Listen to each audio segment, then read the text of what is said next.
So বন্ধুরা দেখতেই পাচ্ছেন বাড়িতে যখন বাচ্চা হয় তো বাড়ির অবস্থাটা ঠিক কেমন হয়।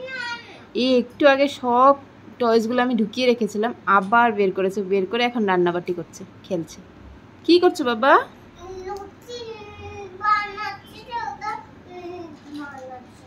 রুটি বানাচ্ছ? চিকেন? ঝাল চিকেন? কার জন্য বানাচ্ছ? আমার জন্য। Thank you. তারপর জল দেবে না?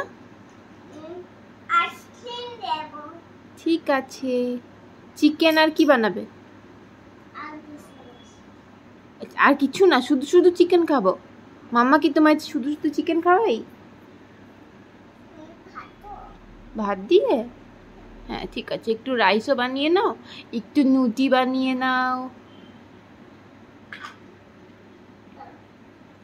ছোট থাকতে এমন আমার তো মনে পড়ে না আমার এই টাইপের প্লাস্টিকের রান্নাবাটি ছিল। আমি ওই নারকেলের যে কি বলে, খোসাটাকে কি বলে, ওটা দিয়ে খেলতাম। ছোট ছোট বাড়ির যে পুরনো টুকরো যে কৌটোর ঢাকনা এইসব দিয়ে খেলতাম। তো এখন ওকে দেখে মনে পড়ছে আমার, আমিও আমার ফ্রেন্ডসদের সাথে এককালে খেলতাম। এখন ও যখন বড় হয়ে যাবে ওরও তখন মনে পড়বে। তাই টাইম দেখছে আবার। কি করছো? পেয়ে গেছে এটা?